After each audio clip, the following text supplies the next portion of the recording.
বৃহস্পতিবার বেলা ১১টায় আগারগাঁওয়ে নির্বাচন কমিশন ভবনের সভাকক্ষে শুরু হয় কমিশনের তৃতীয় সভা। প্রধান নির্বাচন কমিশনার এএমএম নাসির উদ্দিনের সভাপতিত্বে বৈঠকে অংশ নেন ৪ নির্বাচন কমিশনার, ইসি সচিব সহ ঊর্ধ্বতন কর্মকর্তারা। ভোটার তালিকা আইন, সীমানা নির্ধারণ, প্রবাসীদের ভোট, পর্যবেক্ষণ নীতিমালা সহ একগুচ্ছ বিষয়ে আলোচনা হয় এদিনের কমিশন সভায়। আলোচনায় প্রাধান্য পেয়েছে নির্বাচনী এলাকার সীমানা নির্ধারণ প্রসঙ্গ।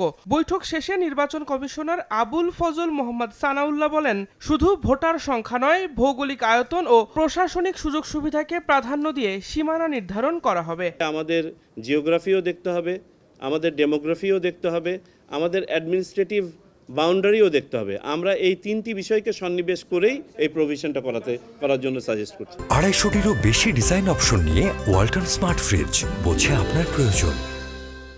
এছাড়া এনআইডি সংশোধন, চুক্তিভুক্ত প্রতিষ্ঠানের নিরাপত্তা সুপারিশ, প্রবাসীদের ভোট পদ্ধতি ও সফটওয়্যার হালনাগাদ নিয়ে আলোচনা হয়েছে বলেও জানান নির্বাচন কমিশনার। সাংবাদিকদের প্রশ্নের জবাবে তিনি বলেন, সংস্কার কমিশনের সঙ্গে মতবিরোধ সৃষ্টির সুযোগ নেই, প্রয়োজনে সহযোগিতা করবে নির্বাচন কমিশন। এটা তো একটা ন্যাশনাল ডিমান্ড সংস্কারটা, আমরা তো তার বাইরে নই। যে নির্বাচন কমিশন যে ডিলিমিটেশন করে, সেই ডিলিমিটেশন করে হচ্ছে কতগুলো ফ্যাক্টরের উপর ভিত্তি করে। এখন এই একই আইনে যদি একটা সাংঘর্ষিক প্রভিশন থাকে যে না আমরা করতে পারবো না, তাহলে তো বোঝাই যাচ্ছে এখানে দেয়ার ইজ এ গ্লিচ।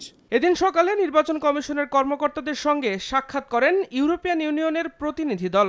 এ সময় ইসি সচিব জানান, প্রবাসীদের ভোট দেওয়ার ব্যবস্থা নিশ্চিতে কাজ চলছে। ইলেকশন কমিশন সচিবালয়ে যে এক্সচেঞ্জ অফ আইডিয়াস হয়েছে সেটা সম্পর্কে আমাদেরকে ওনাদের ফিডব্যাক দিতে এসছেন।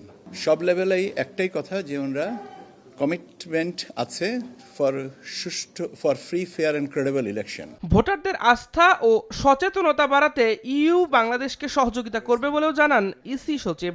সহযোগিতা করবেন। দিন মোহাম্মদ সাব্বির, সময় সংবাদ, ঢাকা।